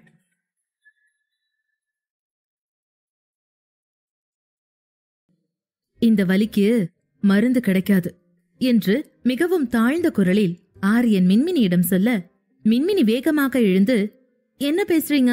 நான் இப்பவே சூரஜ் அண்ணாட்ட சொல்றேன் என்றாள். ஆரியன் இப்போது எழுந்து முன்னால் சென்று மின்மினியை பின்னால் இருந்து தூக்கிக் கொண்டான். மின்மினி ஆரியன் அப்படி செய்ததற்காக அவனை திட்டி, என்ன பண்றீங்க? உங்களுக்கு உடம்பு சரியில்லை, கொஞ்சம் இறக்கி விடுங்க என்றாள். ஆரியன் சற்று கோபத்தில் மின்மினியிடம், இந்த புல்லட் காயத்தினால நான் வீக்கா இருக்கேன்னு நீ நினைக்கிறியா? எனக்கு தெரியும் எப்ப என்ன செய்யணும்னு, எனக்கு நல்லா தெரியும். எப்ப என்ன செய்யக்கூடாதுன்னு எனக்கு தெரியும். என்ன கொஞ்சம் ஃப்ரீயா விடுறியா? எப்ப பார்த்தாலும் உடம்பு சரியில்லைன்னு சொல்லிட்டு என்றான். ஆரியன் கோபமாக சொல்லிவிட்டு பால்கனிக்கு போக மின்மினி ஆரியனை பின்தொடர்ந்து சென்று அவனை பின்னால் இருந்து வேகமாக அணைத்துக் கொண்டாள். அவள் ஆரியனிடம், எதுவா இருந்தாலும் தயவு செஞ்சு கோவப்படாதீங்க ஆரியன். நீங்க ஏன் அங்க வலிக்குதுன்னு சொன்னீங்கன்னு இப்பதான் எனக்கு புரியுது என்றாள். அப்போது ஆரியன் பால்கனி கதவில் கையை ஊன்றி நின்று கொண்டிருந்தான். அவன் சட்டென்று மின்மினியிடம், வா வெளியே போலாம், நான் இன்னைக்கு திரும்பி போனும் என்றான். மின்மினி அவன் சொல்வதை கேட்டு, உடனே போணுமா? அப்புறம் எதுக்கு வந்தீங்க என்று கேட்க அவளை பார்த்த ஆரியன் அவள் முகத்தை தன் கைகளில் எடுத்துக்கொண்டு, உன்னை பார்க்காம டிஸ்டர்ப்டா இருந்த, உடனே உன்னை பார்க்கணும்னு தோணுச்சு, அதான் வந்த என்றான். அதன் பின் ஆரியன் மின்மினியின் உதடுகளில் முத்தமிட்டான். மின்மினி பதிலுக்கு அவனை வேண்டாம் என்று தடுக்காமல் அதே நேரம் மறுபடியும் முத்தமிடாமலும் இருந்தாள். ஆரியன் அவளை கட்டிப்பிடித்து, நான் ரொம்ப நாளா என்னோட கம்பெனி வேலைய பார்க்கவே இல்ல, இப்ப எல்லாத்தையும் பார்க்கணும். இதுக்கப்புறம் நான் பிஸி ஆயிடுவேன். இனிமே நீ சென்னை வரும்போதுதான் உன்னை நான் பார்க்க முடியும் என்றான்.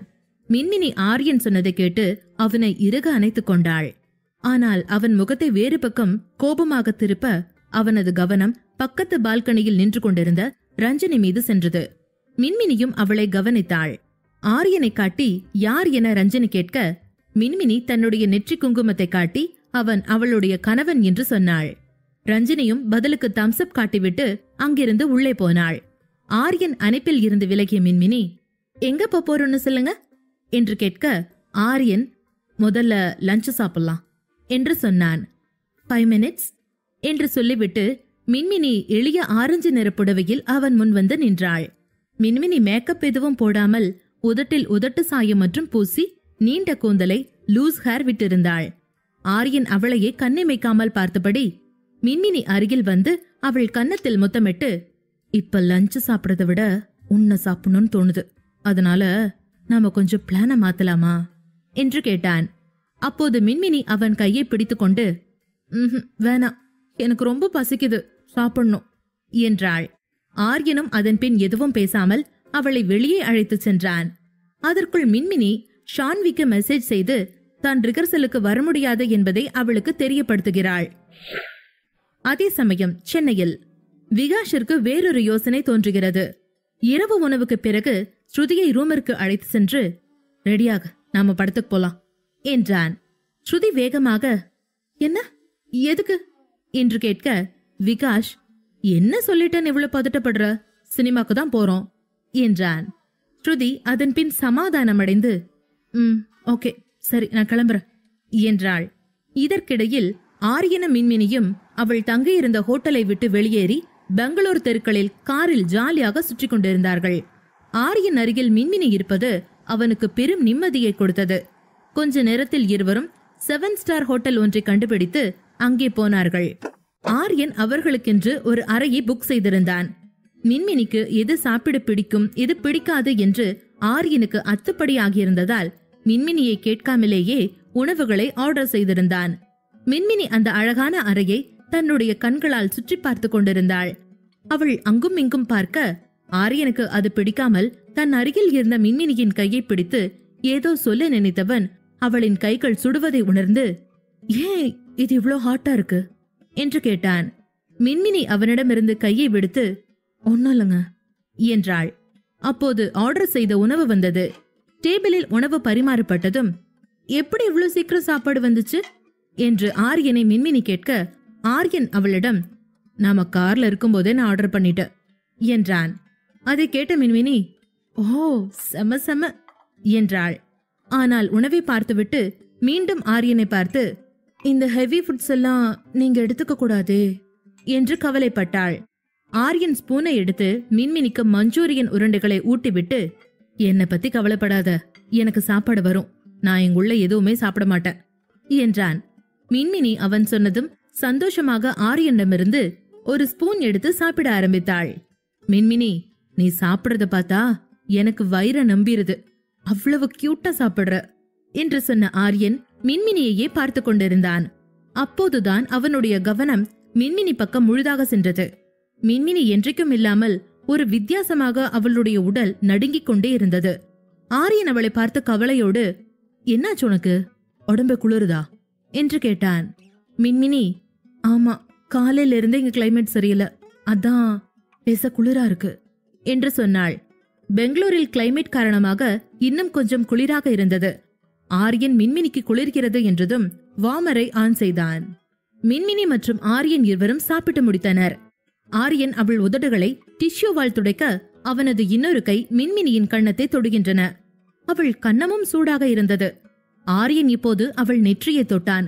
அப்போதுதான் மின்மினிக்கு காய்ச்சல் என்று ஆரியனுக்கு புரிந்தது. அவன் மின்மினியிடம் கொஞ்சம் கோபமாக, உனக்கு காய்ச்சல் வந்திருக்கு, அது கூடவா தெரியல என்று கேட்டான். மின்மினி அவனை அப்பாவியாக பார்த்து, இல்ல, எனக்கு காய்ச்சல்னு தெரியல, டயர்டா இருந்துச்சு, டான்ஸ் ரிகர்சல்னாலன்னு நினைச்சேன் என்றாள். ஆரியன் இருக்கையில் இருந்து எழுந்து, என் கூட வா, நீ உன் கேர்லெஸ்னஸ்க்கு ஒரு அளவில்லாம போச்சு என்றபடி ஆரியன் மின்மினியின் கையை பிடித்து தன்னுடன் அழைத்து சென்றான். மின்மினி ஆரியனை தடுத்து, நாம சாப்பிட்டதுக்கு இன்னும் பில்லே பே பண்ணல என்றாள்.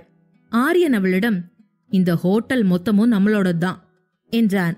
ஆரியன் அப்படி சொன்னதும் மின்மினி, என்ன, இந்த 7 ஸ்டார் ஹோட்டல் உங்களோடதா? இன்னும் உங்க கையில எத்தனை ஹோட்டல்ஸ் தான் இருக்கு என்று ஆச்சரியத்துடன் கேட்டாள் மின்மினி. ஆரியன் அவளை தன்னுடன் அழைத்து போய்கொண்டே, நிறைய ஊர்ல நிறைய ஹோட்டல்ஸ் இருக்கு, எனக்கு ஞாபகம் இல்ல என்றான். இப்போது மின்மினி மீண்டும் ஆரியனிடம், ஆனா நம்ம ஃபைனான்ஸ் பிசினஸ் தானே பண்றோம்னு ஆச்சியா என்கிட்ட சொன்னாங்க என்றாள் விடாப்படியாக. ஆரியன் யாருடனோ குறுஞ்செய்தி மூலம் பேசிக் கொண்டிருந்தான்.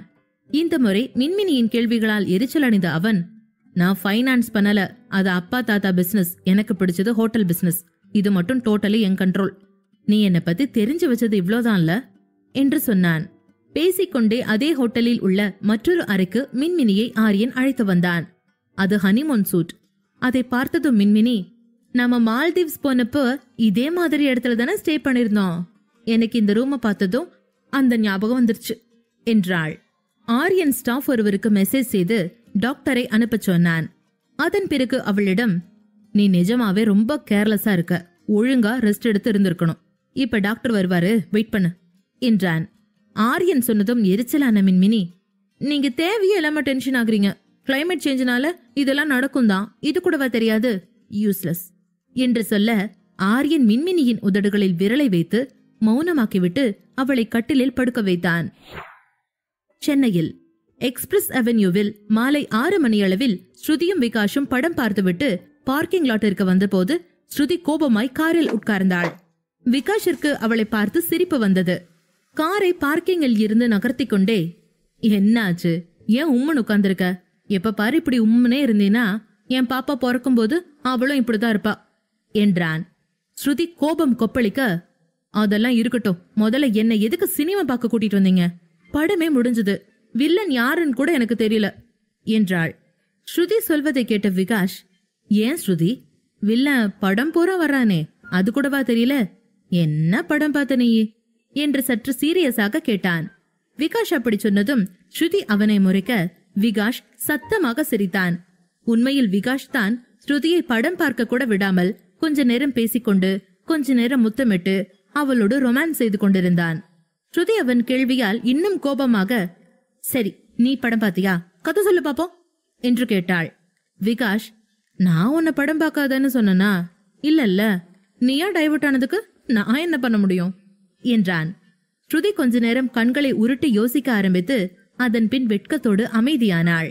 விகாஷ் இப்போது ஸ்ருதியின் கையை பிடித்து முத்தமிட்டபடி, நாம வீட்ல இருந்திருந்தா பகல்ல என் ரூம் பக்கமே வந்திருக்க மாட்ட, எனக்கும் இந்த லவ்வர்ஸ் பாக்குற மாதிரி ஒரு 4வது கவுச்ல உன் கூட உட்காந்து கம்ஃபர்டர் பொருத்தி படம் பார்க்கணும்னு நினைச்சேன், அதான் கூட்டமே இல்லாத சுமாரா ஓடுற படத்துக்கு கூட்டு போனேன்.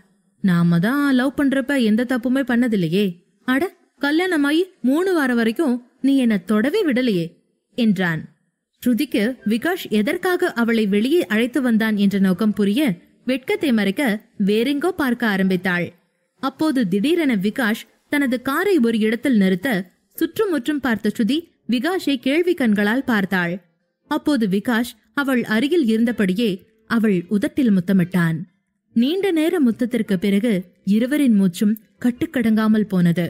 விகாஷ் ஸ்ருதியின் நெற்றியை தன் நெற்றியோடு அழுத்தி கண்களை மூடிக்கொண்டு ஆழ்ந்த மூச்சை இழுத்து அவளிடம், நமக்கு குழந்தை பிறக்க போறது உனக்கு சந்தோஷம் தானே என்று கேட்டான்.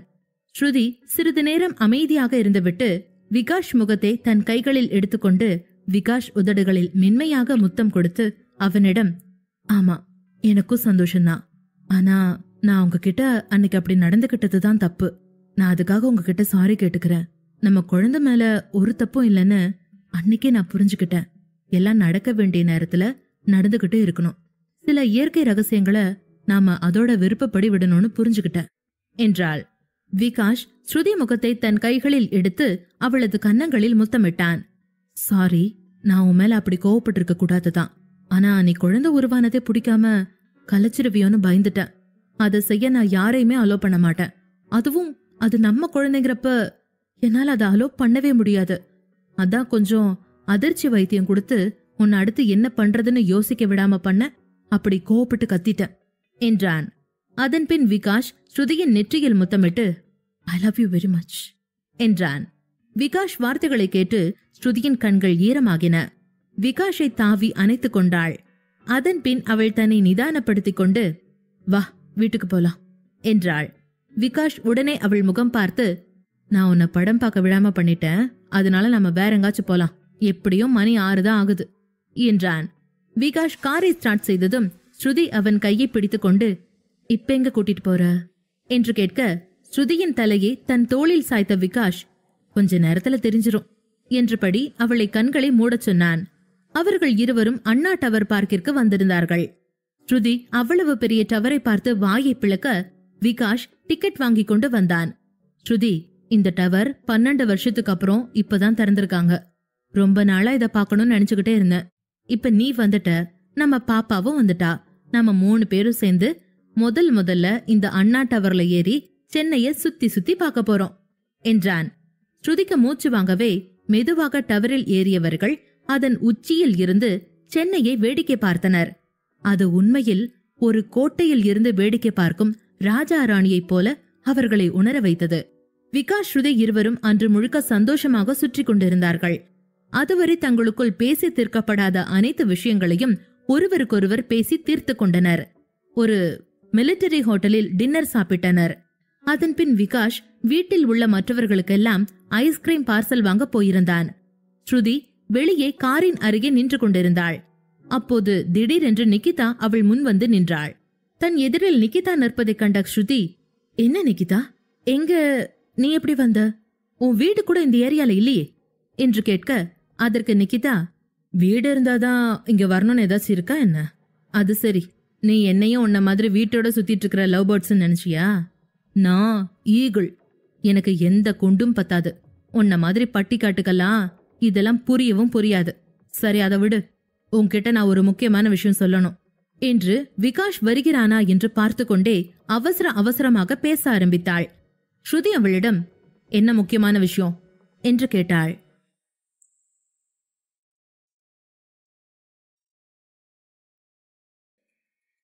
தன் எதிரில் நிகிதா நிற்பதை பார்த்த ஸ்ருதி, என்ன நிகிதா, இங்க எப்படி வந்த? உன் வீடு கூட இந்த ஏரியால இல்லையே என்று கேட்க, அதற்கு நிகிதா அவளிடம் முக்கியமான ஒரு விஷயத்தை சொல்லவிருப்பதாக சொல்லியிருந்தாள். ஸ்ருதி அவளை பார்த்து, எனக்கும் உனக்கும் ஒரு கனெக்ஷனுமே இல்ல, என்கிட்ட சொல்லி ஆக வேண்டிய முக்கியமான விஷயம் அப்படி என்ன உன்கிட்ட இருக்கு என்று கேட்டாள். நிகிதா அங்கும் இங்கும் பார்த்துவிட்டு ஸ்ருதியின் கையை பிடித்து தன்னுடன் அழைத்து செல்ல ஆரம்பித்தாள். ஸ்ருதி தன் கையை விடுவித்து, நிகிதா ஸ்டாப் இட், என்னை எங்க கூட்டிட்டு போற? நான் விகாஷ் கூட தான் இங்க வந்திருக்கேன், அவர் என்ன தேடுவாரு என்றாள்.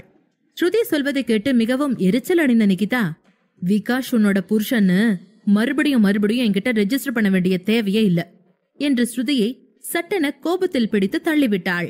அங்கே அவள் கொஞ்சம் வேகமாக தள்ளியதால் ஸ்ருதி பேலன்ஸ் செய்ய முடியாமல் தடுமாறி கீழே விழ, அங்கே சென்று கொண்டிருந்த வயதான நபர் ஒருவர் அவளை கீழே விழாமல் தாங்கி பிடித்தார். ஸ்ருதி அவருக்கு தேங்க்ஸ் சொன்னதும் சிரித்துக்கொண்டே அவர்களை கடந்து போனார். ஆனால் நிகிதாவின் இந்த முரட்டுத்தனமான செய்கையால் ஸ்ருதி பயந்து போயிருந்தாள். இன்று முதன்முறையாக தன்னுடைய குழந்தையை பற்றிய கவலையை அவள் மனம் உணரத் தொடங்கியது. முதல் 3 மாதங்கள் மிகவும் கவனமாக இருக்க வேண்டும் என்று சொல்லி அர்ச்சனாவும் டாக்டரும் ஏற்கனவே அவளுக்கு பலமுறை சொல்லி இருந்தார்கள். அதனால் ஸ்ருதிக்கு தான் கீழே விழுந்து எழுந்தபோது கடும் கோபம் வந்தது. நிகிதா அவளிடம் ஏதோ பேச வாயெடுக்க அடுத்த நொடியே நிகிதாவின் கன்னத்தில் பலமாக அறைந்தாள் ஸ்ருதி. என்ன தைரியம் இருந்தா என்னைய தள்ளுற? எனக்கு ஏதாவது ஆச்சுன்னா நீ திருப்பி கொடுத்துருவியா? நான் பிரெக்னண்டா இருக்கேன்னு உனக்கு தெரியுமா தெரியாதா என்று கேட்டாள். அவள் சொல்வதை கேட்ட நிகிதா மீண்டும் ஒரு முறை வாயை திறக்க ஸ்ருதி மறுபடியும் அவளை அறைந்து விட்டு, நீ என்னோட ஹஸ்பண்ட் பின்னாடி சுத்துறத நிறுத்திட்டு உன்னோட டிராமாவையெல்லாம் முதல்ல ஸ்டாப் பண்ணு. உன்னோட அழகான முகத்தையெல்லாம் பார்த்து மயங்குற அளவுக்கு என் புருஷன் ஒன்னும் கேவலமான ஆள் கிடையாது என்றாள். அதன் பின், உனக்கு என்னோட இன்னொரு பக்கம் தெரியாது, அதை நான் காட்ட வேண்டிய அவசியம் இருந்தா மட்டும்தான் காட்டுவேன், வீணா அதை காட்ட வச்சிடாத என்ற ஸ்ருதி மேலும் ஆத்திரம் தீராமல், நீ என்ன பண்றன்னு எனக்கு புரியல நினைச்சிட்டு இருக்கியா? நான் ஒரு விஷயம் சொல்றேன், நல்லா கேட்டுக்க. விகாஷோட காதல் மேல எனக்கு ரொம்ப கான்பிடன்ஸ் இருக்கு. அவன் என்ன மட்டும்தான் லவ் பண்றான். அதனால அவன் கூட பேசி என் வாழ்க்கையை கெடுக்கலான்னு நீ அனாவசியமா கனவு காணாத. விகாஷ் என்னைக்கும் என்னை தாண்டி இன்னொரு பொண்ணுகிட்ட போக மாட்டாரு. வீணா நீ இதுக்கெல்லாம் டைம் வேஸ்ட் பண்ணாத. உன் டியூட்டியை மட்டும் பாரு, அதுதான் உனக்கும் நல்லது என்று சொன்னாள். இதே நேரத்தில் நிகிதாவும் ஸ்ருதியும் நின்று கொண்டிருந்த இடத்தில் கூட்டம் அதிகமாக இல்லை. ஆனால் கொஞ்சம் இருட்டாக இருந்தது. ஒரு சிலர் அங்கேயே வாக்கிங் போய் கொண்டிருந்தார்கள். ஆனால் ஒரு சிலர் அவர்களின் சண்டையை வேடிக்கை பார்த்து கொண்டிருந்தார்கள். ஐஸ்கிரீம் பார்சல்களுடன் விகாஷ் திரும்பி வந்தபோது ஸ்ருதியை அங்கே காணாமல் தேடினான். காரின் அருகே போய் பார்த்தான். காரின் அருகில் வந்து ஸ்ருதியை போனில் அழைத்தான். அதன் பின்தான் அவளுடைய போன் காருக்குள் இருக்கிறது என்பதை பார்த்தான். விகாஷ் ஐஸ்கிரீமை காரில் வைத்துவிட்டு கண்களை அங்கும் இங்கும் சுழற்றி, சொல்லாம கொள்ளாம எங்க போனா இவ என்று அவளை தேட ஆரம்பித்தான். அதே நேரம் நிகிதா ஸ்ருதி அரைந்த கன்னத்தை வருடிக்கொண்டு, நான் விகாஷ் பின்னாடி வர்றத நிறுத்த மாட்டேன். அவன் என்னோட ஆளு. உனக்கு முன்னாடியே நான் அவனை லவ் பண்ணிட்டு இருக்கேன். நீ எவ்வளவு நாளைக்கு நானும் பாக்குறேன். உன்னோட லவ் ஆரம்பிச்சு எவ்வளவு நாளாச்சு? Just 3 months. அதுக்கு முன்னாடி நான் 5 வருஷமா விக்கிய லவ் பண்றேன். நீ யோசிக்க முடியாத அளவுக்கு நான் விக்கிய லவ் பண்றேன். அவனுக்காக தான் நான் இன்ஸ்பெக்டர் எக்ஸாம் எழுதி பாஸ் பண்ணிட்டு அவன் ஸ்டேஷன்லயே ஆர்டர் வாங்கிட்டு வந்து ஜாயின் பண்ண. ஜஸ்ட் ஒரு கல்யாணம் நடந்துருச்சுங்கிறதுக்காக அவனை எல்லாம் உன்கிட்ட விட்டு கொடுத்துட்டு நான் சும்மா போயிடுவேன் நினைக்காத என்றாள். அதே நேரம், இங்க என்ன பண்ற ஸ்ருதி என்ற விகாஷின் குரலை கேட்டதும் நிகிதா முகம் மாறினாள். வேகமாக ஸ்ருதி விகாஷின் கைகளை தன் 2 கைகளாலும் பற்றி கொண்டு, நீ என்ன கட்டாய கல்யாணம் பண்ணிட்டியா? உனக்கு என் மேல லவ் இல்லையா? அவ உன்னை 5 வருஷமா லவ் பண்றாளாம். இத சொல்லதான் இவ இங்க வந்திருக்கா. இப்ப இவ மூஞ்சிக்கு முன்னாடி நான் உனக்கு யாருன்னு சொல்லு விகாஷ். எது நிஜம்? அவ சொல்றது உண்மையா இல்ல நான் நினைக்கிறது உண்மையா என்று ஸ்ருதி ஆத்திரம் தீர மூச்சு வாங்கியபடி பேசினாள். விகாஷ் சுற்றிலும் ஆட்கள் இருப்பதை பார்த்து, நான் வீட்ல போய் எல்லாத்தையும் விவரமா சொல்றேன் என்றான். ஆனால் அதற்கு ஸ்ருதி தலையை அசைத்து மறுத்தபடி, இல்ல விகாஷ், எனக்கு எந்த உண்மையும் தெரிய தேவையே இல்ல. எனக்கு உன்னை பத்தி நல்லா தெரியும். ஆனா அவளுக்கு சில விஷயங்கள் புரிஞ்சாகணும். எனக்கு அவளை பிடிக்கல. அவ மறுபடியும் என் முன்னாடி வர்றது எனக்கு கொஞ்சம் கூட பிடிக்கல. அவ என்ன கன்ஃபியூஸ் பண்ண பாக்குறா. நீ அதை கிட்ட கிளியர் பண்ணிட்டு வா என்று சொன்னாள் ஸ்ருதி. அவளுக்கு மூச்சு வாங்கி கொண்டிருந்தது. எல்லாவற்றையும் சொல்லிவிட்டு ஒரு விசித்திரமான உணர்வு தோன்றவே ஸ்ருதி அந்த இடத்தை விட்டு வெளியேறினாள். நிகிதாவை எரித்து விடுவது போல் பார்த்த விகாஷ் அவளிடம் ஒரு வார்த்தை கூட பேசாமல் ஸ்ருதியை பின்தொடர்ந்து போனான். நிகிதா கொஞ்ச நேரம் தன்னை விட்டு தொலைவில் போய்க் கொண்டிருக்கும் அந்த இருவரையும் பார்த்து கொண்டே இருந்தாள். ஸ்ருதி மீது இருந்த விகாஷின் அன்பையும் அவன் மீது இருந்த ஸ்ருதியின் நம்பிக்கையையும் பார்த்த நிகிதாவிற்கு கோபம் மூண்டது. பற்களை கடித்துக்கொண்டே ஸ்ருதியை பார்த்து, என்ன எல்லார் முன்னாடியும் நீ அடிச்சிட்டல்ல? உன்னோட ஒவ்வொரு அறையையும் நான் கணக்கு வச்சிருக்கேன். இந்த கணக்க தீக்காம நான் இங்கிருந்து போக மாட்டேன் என்றாள். விகாஷ் ஸ்ருதி பின்னால் வேகமாக ஓடி வந்து அவள் கைகளை பிடித்துக்கொண்டு, என்னாச்சு? ஆர் யூ ஓகே என்று கேட்டான். I am okay. எனக்கு இப்ப மூச்சு வாங்கலாம் இல்ல, நான் நல்லாதான் இருக்கேன் என்றபடி விகாஷின் கைகளை கோபமாய் விளக்க, இவையெல்லாம் அவள் ஃபர்ஸ்ட் ட்ரைமஸ்டரின் ஆரம்ப அறிகுறிகள். அப்படிப்பட்ட சூழ்நிலையில் நிகிதா பற்றி பேசுவது தேவையில்லாத மன உளைச்சலை அவளுக்கு கொடுக்கலாம் என்று விகாஷ் யோசித்துக் கொண்டிருந்தான். அதன் பின் டக்கென நடந்து கொண்டிருந்த ஸ்ருதியை தன்னுடைய கைகளால் தூக்கினான். சிலர் இருவரையும் பார்த்து சிரித்தார்கள். ஸ்ருதி அவர்களை பார்த்து விகாஷின் கழுத்தில் முகத்தை மறைத்துக் கொண்டு, எல்லாரும் பாக்குறாங்க, இறக்கி விடு விகாஷ் என்றாள். அதற்கு விகாஷ் ஸ்ருதி நெற்றியில் முத்தமிட்டு, பாக்கட்டும், அதுக்கு என்ன? ஏன் பொண்டாட்டிய நான் தூக்குறேன். என்ன யாரு என்ன சொல்ல போறாங்க? எனக்கு ஒரு பயமும் இல்ல என்று விகாஷ் பாக்கெட்டில் இருந்து கார் சாவியை எடுத்து காரை திறக்குமாறு ஸ்ருதியிடம் சொல்ல, ஸ்ருதி கார் கதவை திறந்தாள். ஸ்ருதியை முன்னிருக்கையில் அமர வைத்த விகாஷ் டிரைவிங் சீட்டிற்கு போய் காரை ஆன் செய்தான். அப்போது அர்ச்சனா ஸ்ருதிக்கு கால் செய்தார். இருவரும் வீட்டிற்கு ஏற்கனவே லேட் என்பதால் விகாஷ் காரை அவசரமாக இயக்கிக் கொண்டே ஸ்ருதிக்கு சைகை செய்து போனை அட்டன் செய்ய சொன்னான். மின்மினிக்கு டாக்டர் மருந்து கொடுத்து முடிக்கவும் அவள் அதை சாப்பிட்டு விட்டு அவள் இன்னமும் தூங்கிக் கொண்டிருந்தாள். அவள் நிலையை பார்த்த ஆரியன் அவன் அடுத்து சந்திக்க வேண்டியிருந்த மீட்டிங்கை கேன்சல் செய்துவிட்டு தான் பெங்களூருக்கு மின்மினியை பார்க்க வந்திருப்பதாக ஆச்சியிடம் தகவல் சொன்னான். அவன் வாழ்க்கையில் மின்மினி வந்ததில் இருந்து ஆரியன் முன்பை விட அதிக பொறுப்பாகிவிட்டான் என்று ஆச்சி பெருமையோடு ஐயாவிடம் சொல்லிக் கொண்டிருந்தார். மின்மினி தூங்கி எழுந்து பார்த்தாள். அங்கே ஆரியனை காணவில்லை. அன்று மாலையே அவன் சென்னையில் இருக்க வேண்டும் என்று முன்பே சொல்லி இருந்ததால் அவன் கிளம்பியிருப்பான் என்று நினைத்து சோர்வாக அமர்ந்தவள் பால்கனியை பார்த்ததும் ஆச்சரியமானாள். மின்மினி லேசான துள்ளலோடு கட்டிலில் இருந்து எழுந்து வெளியே வந்தபோது ஆரியன் சோஃபாவில் அமர்ந்து லேப்டாப்பில் ஏதோ செய்து கொண்டிருந்தான். மின்மினி அவன் அருகில் சென்று, நீங்க இன்னும் கிளம்பலையா என்று கேட்டாள். மின்மினி சொல்வதை கேட்ட ஆரியன் அவளை அருகில் உட்காரும்படி சைகை செய்தான். அவள் அமைதியாக அவன் அருகில் அமர்ந்தாள். சிறிது நேரம் வேலை செய்த ஆரியன் லேப்டாப்பை மூடிவிட்டு மின்மினியின் நெற்றியை தொட்டு பார்த்தான். மின்மினி, எனக்கு காய்ச்சல் சரியாயிடுச்சு என்றாள். அதற்கு பிறகு தன்னுடைய ஸ்டாஃபை அழைத்து இரவு உணவிற்கு ஆர்டர் செய்தான். மின்மினி இப்போது மறுபடியும், சொல்லுங்க, முக்கியமான வேலை இருக்கு, மீட்டிங் இருக்குன்னு சொன்னீங்க, சென்னைக்கு கிளம்பலையா என்று கேட்க ஆரியன் போனை ஓரமாக வைத்துவிட்டு மின்மினியை அவன் அருகில் அமர வைத்து, உன்னை தனியா விட்டுட்டு போக எனக்கு மூடல்லமா, அதான் போகல என்றான். அவனிடம் மேலும் கேள்விகள் கேட்காமல் ஆரியன் மார்பில் தலை சாய்த்தாள். ஆரியன் அவள் தலைமுடிக்குள் கையை செலுத்தி, அந்த நவனீத் உன்னை இன்னும் டிஸ்டர்ப் பண்றானா, வேற எதுவும் ப்ராப்ளம் இல்லையே என்று கேட்டான். மின்மினி ஆரியனிடம், இல்லங்க, எல்லாம் நல்லாதான் போயிட்டு இருக்கு, ஒரு பிரச்சனையும் இல்ல என்று சொன்னாள். அதன் பின் லேசாக வருடிக் கொண்டிருந்த ஆரியனின் கைகளில் ஏதோ மாற்றம் தெரிவதை மின்மினி உணர்ந்தாள். அவனுடைய ஸ்பரிசம் அவளை ஏதோ செய்ய வெடுக்கன நகர்ந்து, என்ன பண்றீங்க, அதெல்லாம் ஒண்ணு நடக்காது, கிடைக்காது என்றாள். ஆரியன் சிரித்துக்கொண்டே மின்மினியை நோக்கி குனிய அவள் எழுந்து ஓட ஆரம்பித்தாள். ஷால் போடாத அவளது அங்கங்களின் அசைவில் ஆரியனின் மனம் கிறங்கிப் போனது. இத்தனை நாட்களாக அவள் அருகாமையை மட்டுமா அவன் மிஸ் செய்திருந்தான்? அவளோடான அந்த காதல் தருணங்களையும் தான். ஆரியன் உடலுக்குள் வேகமாக மாற்றங்கள் நிகழ்ந்தன. ஓடிக்கொண்டிருக்கும் மின்மினியை எட்டிப்பிடிக்க அவள் அவனை அணைக்க வருவது போல் அவனுக்கு போக்கு காட்டிவிட்டு மீண்டும் பால்கனிக்கு ஓடி அதன் கண்ணாடி கதவை மூடினாள். ஆரியன் கொஞ்சம் கோபமாக, மினி, டோர் ஓபன் பண்ணு என்றான். மின்மினி சிரித்துக்கொண்டே நாக்கை துருத்தி அவனை பார்த்து பழிப்பு காட்டினாள். அவள் அப்படி செய்யவும் ஆரியன் முகம் வாடி கண்ணாடி கதவில் கன்னம் வைத்து அழுத்தினான். அவனை அப்படி பார்த்ததும் மின்மினி வேகமாய் ஸ்லைடிங் டோரை லேசாக திறக்க முயற்சிக்க ஆரியன் அடுத்த கணமே அதன் இடையே கையை வைத்து வேகமாக தள்ளி மின்மினியை அவனோடு இழுத்து அதே வேகத்தில் அவன் இதழ்களை அவள் இதழ்கள் மீது பதித்தான். அதன் பின் நீண்ட நாள் கழித்து வாங்கிய முத்தத்தில் கிறங்கி கிடந்த மின்மினியை மெல்ல அணைத்தபடி படுக்கைக்கு வந்தான். அவளை படுக்க வைத்துவிட்டு அவள் காதருகே, நான் உன்னை ரொம்ப மிஸ் பண்ண என்றான். மின்மினி ஆரியனின் குரலை கேட்டு கண்ணை திறக்காமலேயே, மீட் டு மிஸ்டர் ஹஸ்பண்ட் என்று எச்சில் விழுங்கினாள்.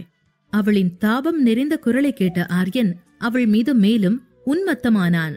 அடுத்த நொடி அவள் மீது விழுந்தவன் அவளை முத்தங்களால் நிரப்பினான். கொஞ்ச நேரத்தில், மினி, என் ஷர்ட்டை கழட்டு என்று அவள் காதருகே சொன்னான். மின்மினி திகைத்து போய், வேணா ஆரியன், இன்னும் கொஞ்ச நாள் போகட்டும் என்று பயப்பட ஆரியன் ஆவேசமாய் முத்தமிட்டபடி, I need you please, do what I say, hurry up என்றான். மின்மினி அவனுக்கு கட்டுப்பட்டாள். எல்லாவற்றிலும் அவனுக்கு உதவி செய்ய ஆரம்பித்தாள். அதனால் ஆரியன் சந்தோஷமானான். அவளை நெருங்கி உதட்டில் முத்தமிட்டு, எவ்வளோ ஸ்வீட்டா நடந்துக்கிற, I love you so much, இன்னைக்கு நான் உன்னை ரொம்ப சந்தோஷமா லவ் பண்ண போறேன் என்று சொல்லியபடி வேகமாக மின்மினியின் மேல் வந்தான். இங்கு ரூம் சர்வீஸ் ஆட்கள் அவர்களுக்கான இரவு உணவை கொண்டு வந்தனர்.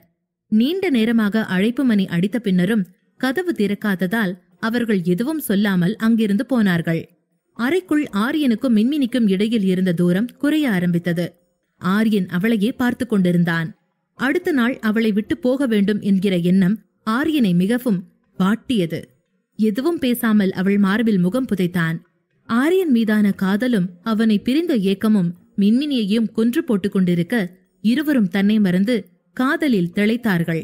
இருவரும் மூச்சு வாங்க பிரிந்து தனியே கிடந்த போதும் ஒருவர் கைகளை ஒருவர் பற்றி கொண்டிருந்தார்கள்.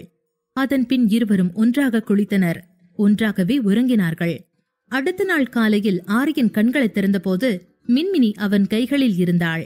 ஆரியன் அவள் தலையில் முத்தமிட்டு குனிந்து அவள் உதடுகளை தொட்டான். மின்மினியின் உதடுகளை மென்மையாக முத்தமிட்டு விட்டவன் மீண்டும் வேகமெடுத்தான். தூங்கிக் கொண்டிருந்த மின்மினியும் அவனது முத்தத்தை உள்வாங்க ஆரம்பிக்க மின்மினியை தனது ஆளுமையின் கீழ் கொண்டு வந்தான். மின்மினி ஆரியனை செல்லமாக திட்டியபடி அவனுக்குள் அடங்க ஆரம்பித்தாள். அதே நேரம் மின்மினி டான்ஸ் காம்படிஷனுக்காக தங்கியிருந்த ஹோட்டலில் ஒருவன் அந்த அதிகாலையிலும் ஸ்காட்சை தன் வாயில் கவிழ்த்து கொண்டிருந்தான். கையில் இருந்த 2000 ரூபாய் கட்டுகளை தன் முன்னே நின்ற ஆட்களிடம் எறிந்தவன், இது வெறும் அட்வான்ஸ் தான். இந்த வேலையை மட்டும் பக்காவா முடிச்சிட்டா முழு பணமும் உங்களுக்கு வந்து சேர்ந்துரும். மீறி ஏதாவது சொதப்புனீங்க, உங்க உயிரு என் கையில வந்து சேர்ந்துரும் என்றான். அதன் பின் தன்னுடைய மொபைலை எடுத்தவன் தன்னுடைய போனில் இருந்த சில வீடியோக்களை அந்த ஆட்களின் போனுக்கு அனுப்பி வைத்தான். இந்த வீடியோவை இருக்கிற எல்லா சோசியல் மீடியா பேஜ்லயும் அப்லோட் ஆயிருக்கணும். விடிஞ்சா இந்த வீடியோல தான் எல்லாரும் கண்ணு முழிக்கணும் என்றான். சரிங்க சார், நாங்க வேலையை முடிச்சிட்டு உங்களுக்கு கூப்பிடுறோம் என்றான் அந்த நபர்களில் உயரமாக இருந்தவன்.